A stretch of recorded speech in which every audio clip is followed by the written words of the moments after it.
திருகோணமலை தோப்பூர் பகுதியில் சிறுவன் ஒருவரை போலீசார் தாக்கிய சம்பவம் தொடர்பில் விசேட விசாரணை ஆரம்பிக்கப்பட்டுள்ளதாக போலீஸ் தலைமையகம் தெரிவிக்கின்றது. 4 பேரை ஏற்றிய மோட்டார் சைக்கிள் தோப்பூர் பகுதியில் நேற்று மாலை பயணித்த போது அதனை போலீசார் வழிமறித்ததை அடுத்து அதிலிருந்து 3 தப்பி சென்றதாக போலீசார் கூறினர். இவ்வாறு தப்பி சென்றவர்களில் ஒருவர் போலீசாரின் தாக்குதலுக்கு இலக்காகியுள்ள நிலையில் வைத்தியசாலையில் சிகிச்சை பெற்று வருகின்றார். இலங்கையில் தடுத்து வைக்கப்பட்டுள்ள இந்திய மீனவர்களை விடுதலை செய்ய தீர்மானிக்கப்பட்டுள்ளது. விளக்கமறியலில் வைக்கப்பட்டுள்ள 126 இந்திய மீனவர்கள் நாளை விடுதலை செய்யப்படுவார்கள் என கடற்றொழில் நீரியல் வள அபிவிருத்தி அமைச்சர் மஹிந்த அமரவீர தெரிவிக்கின்றார். மீனவர்களை விடுதலை செய்வதற்கான சட்டமா அதிபரின் அனுமதி கிடைத்துள்ளதாகவும் அவர் குறிப்பிட்டார்.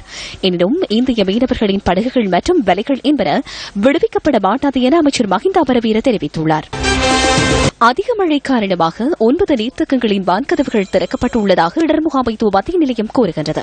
கொத்மலை, ராஜாங்கனை, இங்கிடிமிட்டிய, கலாவிவ, வெகரகல, அம்பகமுவ, தப்போவ, தெதிரோய மற்றும் உடவலவ ஆகிய நீர்த்தேக்கங்களின் வான்கதவுகளை திறக்கப்பட்டுள்ளதாக நிலையத்தின் மேலதிக பணிப்பாளர் பிரதீப் கொடிபிலி கூறினார். குறித்த நீர்த்தேக்கங்களுக்கு கீழ் வசிக்கும் மக்கள் அவதானமாக இருக்குமாறு கேட்டுக் கொள்ளப்பட்டுள்ளனர்.